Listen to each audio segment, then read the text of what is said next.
बिस्मिल्लाहिर्रहमानिर्रहीम। ये अमल बे औलाद लोगों के लिए है कि जिनकी औलाद नहीं होती है वो ये अमल ज़रूर करें।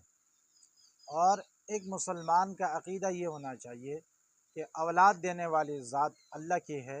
वो जिस वक़्त चाहे, जिसको चाहे, जितना चाहे वो औलाद दे सकते हैं। इसलिए ये अमल बिलखुसूस उन माँ और बहनों के लिए हैं जिनकी औलाद नहीं होती, वो परेशान हैं, 10-10, 20-20 साल हो चुके हैं, उनकी औलादें नहीं होती। एक तो उनको चाहिए कि ये अक़ीदा बना लें कि औलाद देने वाली ज़ात अल्लाह की है। अल्लाह के सिवा दुनिया का कोई पीर, कोई वली औलाद नहीं दे सकता। हत्ता कि अल्लाह का नबी भी औलाद नहीं दे सकता, क्योंकि कुरान में ये बात मौजूद है कि अल्लाह रब्बुल इज़्ज़त हज़रत ज़करिया अलैहिस्सलाम के वाक़े को नकल करते हैं कि हज़रत ज़करिया अलैहिस्सलाम की कोई औलाद नहीं थी।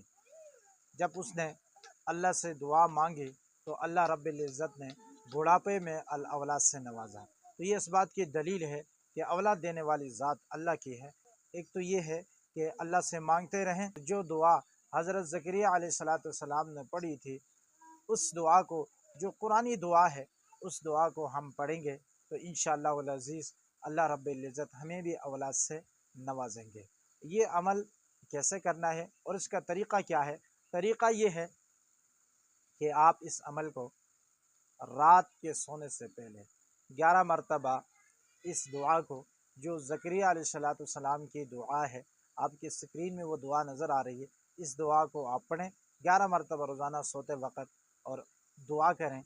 इंशाअल्लाह अज़ीज़ इस अमल को आप जारी रखें और रब से उम्मीद भी रखें। तो रब से उम्मीद जब रखेंगे तो इंशाअल्लाह अज़ीज़ हज़रत इब्राहीम अलैहिस्सलाम 85 साल के हो चुके थे, उनके भी कोई औलाद नहीं थी। अल्लाह रब्बुल इज़्ज़त ने उन्हें भी हज़रत इस्माइल की सूरत में औलाद दी थी। तो हमें भी अल्लाह रब्बुल इज़्ज़त ज़रूर औलाद से नवाजेंगे।